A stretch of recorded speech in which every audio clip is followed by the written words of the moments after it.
Hello viewers, Belal জন YouTube চ্যানেলের পক্ষ থেকে সবাইকে শুভেচ্ছা।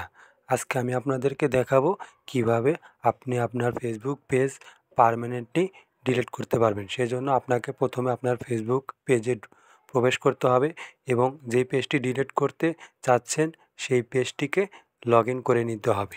তারপরে কর্নারে থাকা প্রোফাইল পিকচারের উপর ক্লিক করে সেটিং অপশনে প্রবেশ করতে হবে।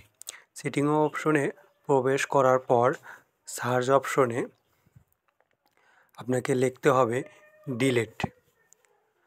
তো আমি ডিলিট লিখে দিলাম। ডিলিট লেখার পর কিন্তু এখানে আমার পেজটা চলে এসেছে। তো এখান থেকে ডিলিট অপশনে ক্লিক করে দেওয়ার পর এখানে আপনাদের সামনে দুটি অপশন আসবে, ডিঅ্যাক্টিভ পেজ বা ডিলিট পেজ।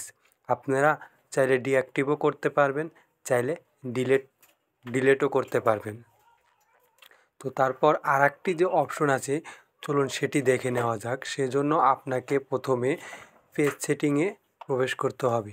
পেজ সেটিংয়ে প্রবেশ করার পর এখান থেকে আপনাকে নিচে আসতে হবে। নিচে আসার পর আপনাদের সামনে অ্যাক্সেস অ্যান্ড কন্ট্রোল নামে যে অপশনটি আসবে, এই অপশনে ক্লিক করে দিতে হবে। ক্লিক হয়ে যাওয়ার পর এখানে কিন্তু আপনারা দেখতে পাচ্ছেন ডিঅ্যাক্টিভ অ্যান্ড ডিলিট এই অপশনটি আসবে। তো এখানে ক্লিক করে দেওয়ার পর কিছুক্ষণ অপেক্ষা করার পর দেখবেন ডিঅ্যাক্টিভ পেজ বা ডিলিট পেজ। আপনারা চাইলে এখান থেকেও আপনার পেজটিকে ডিলিট করতে পারবেন।